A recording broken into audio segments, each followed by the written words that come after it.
सुनो, तुम मेरे हो, मैं तेरी हूँ, जग में तुम सा ना कोई दूजा है।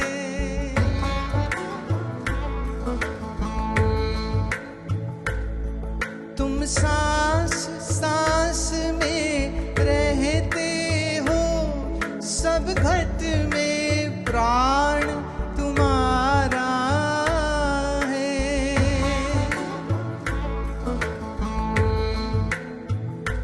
ये चमक ये दमक जीवन की लहक, ये चमक दमक जीवन की लहक, सब कुछ सरकार तुम्हीं से है।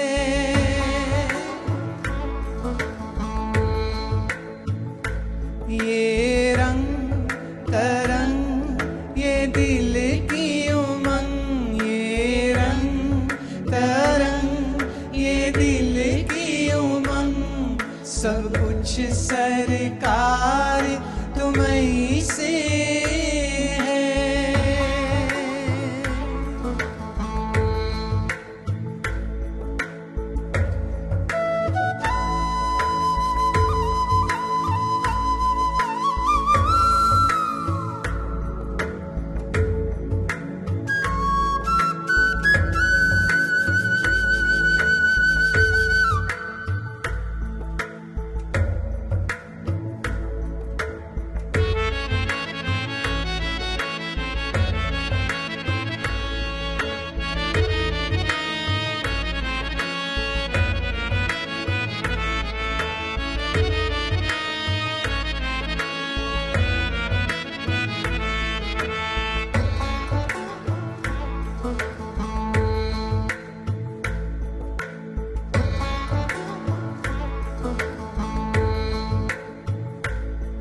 जग से ये मनवा तोड़ लिया, तेरे चरणों से चित जोड़ा है।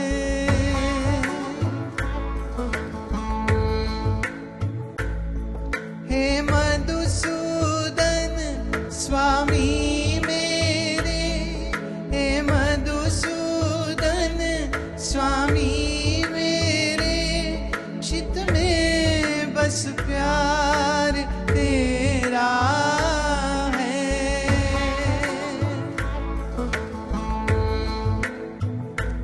ये चमक ये दमक जीवन की लहक, ये चमक दमक जीवन की लहक, सब कुछ सरकार तुम्हीं से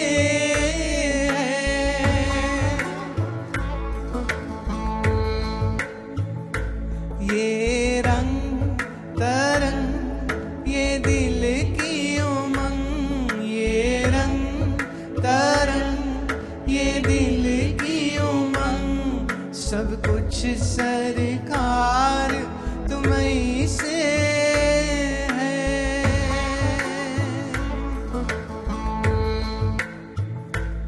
सब कुछ सरकार तुम्हीं से है।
तेरा दर्शन करती रहूं निस दिन, ये मौज बहार तुम्हीं से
मस्ती बस्ती गाना वाना, मस्ती बस्ती गाना वाना, सब कुछ सरकार तुम्हीं से है।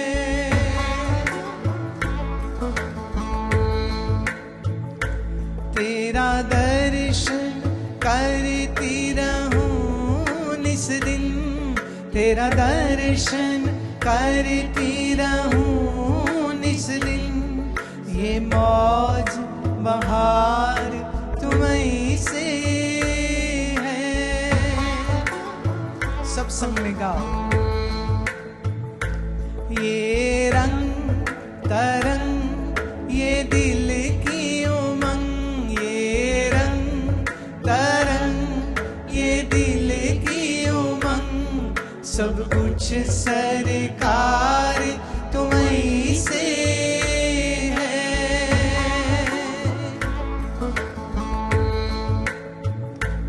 तेरा दर्शन करती रहूं निस दिन, तेरा दर्शन करती रहूं निस दिन, ये मौज बहार तुम्हीं से है।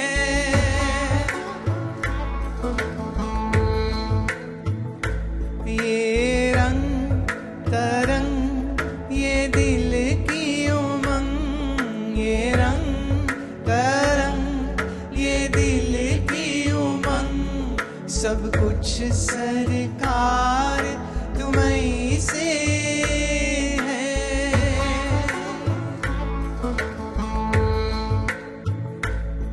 सब कुछ सरकार तुम्हीं से है।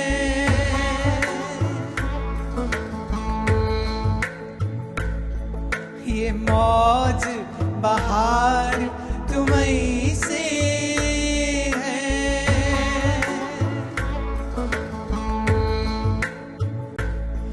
ये मौज बहार तुम्हीं से है।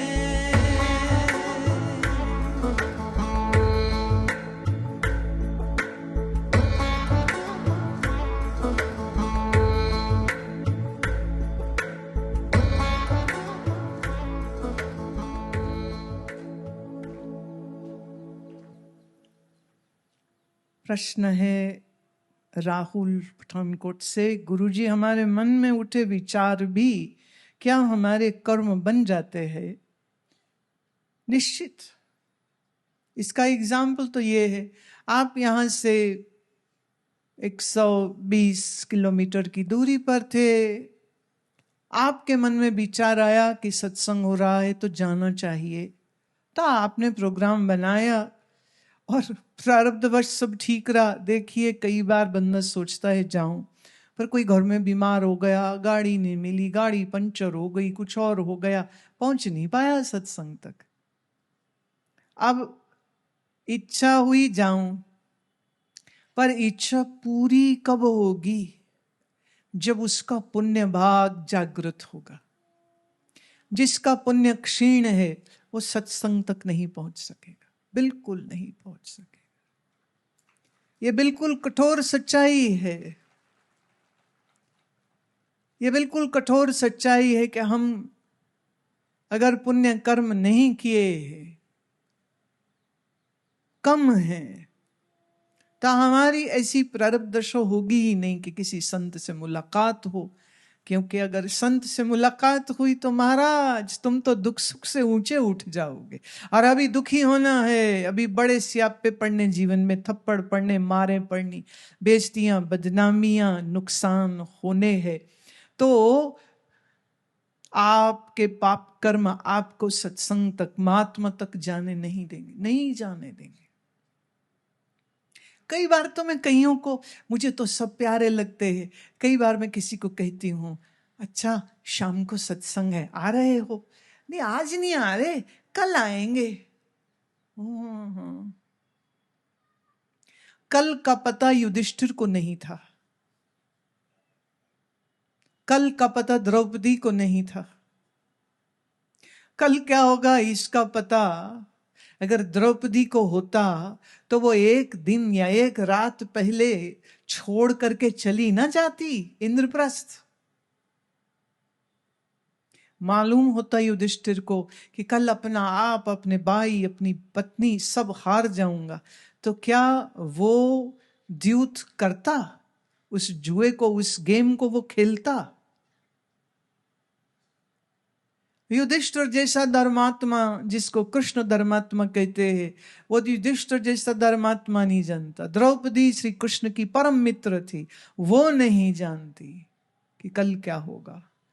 और ये महानुभाव कह रहे आज तो नहीं आ सकते, कल आएंगे। ठीक है भाई जा, अभी तेरे कर्म तुझको इजाजत नहीं दे रहे आने की, वही रोक लेते हैं। मैंने एक महात्मा से कहानी सुनी थी। महात्मा कहते हैं कि लोग गंगा माई जाते स्नान करने कि भी पाप धुल जाते हैं और पुण्य मिलते हैं। तो एक बार गंगा माता ने प्रार्थना की ईश्वर से कि सब लोग आके अपने पाप मेरे में छोड़ जाएंगे तो मैं ही मैली हो जाऊंगी। तो ईश्वर ने कहा चिंता मत कर देवी, जब ये आएंगे ना गंगा जी स्नान करने को, तो जब ये कपड़े उतारेंगे ना तो उनके पाप भी कपड़ों के साथ साइड में ही उतर जाएंगे। वो अंदर जाएंगे, डुबकी लगाएंगे, बाहर आएंगे, पाप फिर चिपट जाएंगे। तो चिंता मत कर। कोई प्रश्न उठा सकता है कि क्या इसका मतलब स्नान का कोई फायदा नहीं होता? गंगा स्नान का कोई फायदा नहीं होता? रामदास सरोवर नाते सब उतरे पाप कमाते, क्या ये बात सत्य नहीं है? है, पर उसके लिए जो ईमानदारी से पाप की राह को छोड़ना चाह रहा है, जो ये सोचता है कि आज तो संग्रांद है, ना लो पाप धो लो, फिर अगले महीने तक खूब पाप करेंगे, अगले महीने फिर आएंगे, डुबकी लगाएंगे और सारे पाप उतर जाएंगे। ऐसे बेईमानों के पाप कभी नहीं उतरते। इतना ही आसान होता तो बड़ा मजा है ना। करोड़ों की हेरा फेरियां करो, रिश्वतखोरियां करो, भ्रष्टाचार करो, भाई बहन के हिस्से खा जाओ, लोगों को तंग करो और फिर जाके किसी गुरुद्वारे मंदिर में पैसे दे आओ, दान कराओ, सरोवर स्नान, नदी स्नान कराओ, किसी भाई जी से या किसी पंडित जी से हवन पाठ करा लो, सारे पापों से मुक्ति। भगवान को बेवकूफ समझा है क्या? ईश्वर को पागल समझा है क्या कि तुम ऐसे पगला दोगे उसको? याद रहे, पाप का पुण्य का खाता बराबर चलता है। और ये वो खाते हैं जो सिर्फ तुम्हारी सोच लेने भर से खत्म नहीं हो जाते हैं। जो तुम पाप करते हो उसका हिसाब एक तरफ, जो पुण्य करते हो उसका हिसाब एक तरफ। तो जब पुण्य कर्म सपोर्टिव होंगे, मन ने विचार उठाया सत्संग जाऊं, आप चले, ठीक ठाक स्वस्थ पहुंचे, यहां बैठे हो, सवाल कर रहे हो, बात हो रही, इच्छा पूरी हो रही, इच्छा कर्म में बदल गया। अच्छा सोचो, वहां से निकले तो बीच रास्ते में याद आया, ओ जलंधर मासी जी को मिलते चले जाते हैं, सत्संग तो कल भी होगा, कल चले जाएंगे सुनने के लिए आखिरी सत्संग। तो आपका शरीर कहाँ चला जाता? मासी के घर, या किसी क्लाइंट के, या कोई बिजनेस का, या कोई लेन देन था, कुछ बैंक का काम था, कुछ था, रास्ते में ही रुक गया, एक्सीडेंट हो गया, गाड़ी खराब हो गई। और कई बार सब निकल आए और ठीक पहुंचने वाले थे, घर से फोन आ गया, अरे पिताजी गिर गए बाथरूम में, तुरंत वापस फिर गया। वो भी जरूरी है। हमारी इच्छा कर्म में परिवर्तित होती है, क्योंकि इच्छा मतलब है एक फोर्स। जिस फोर्स से आपका शरीर कुछ एक्टिविटी करने लग जाएगा। जैसे मान लो मक्खी आके आपके मुख पे बैठी, तो मक्खी से परेशानी हुई, तो उस परेशानी से हाथ ऑटोमेटिकली उठा और आपने मक्खी उड़ा दी। अब अगर आपके नींद लगी होती, आप सो रहे होते और मुंह खुला होता है, और खुले मुंह में मक्खी इन आउट हो रही, तुम्हें पता ही नहीं चल रहा, तो आप मक्खी नहीं हटाओगे। लेकिन मक्खी को मात दे देता है मच्छर। कितनी गहरी नींद में आओ, कान में गाना सुनाता है, सोता सोता भी आदमी हाथ मार देता है, लेकिन फिर भी तुम जानते हो कभी कभी सुबह उठते हो तो खूब मच्छरों से कटवाए उठते हो। मच्छर आके भंडारा करके गए, खूब सारा खून पी गए, आके लंगर लग गया ना रात को, रक्त लंगर। वो आए आके, अब तुम्हें क्यों नहीं पता चला? क्योंकि नींद में शरीर पर मच्छर ने वार किया है, इसका एहसास नहीं हुआ। तात कब उठता है? जब मन में एहसास आता है। तो हमारे मन से उठे हुए इच्छाओं की लहरों के वलवले हमारे शरीर में एक्टिविटी या कर्म जो लेकर के आते हैं।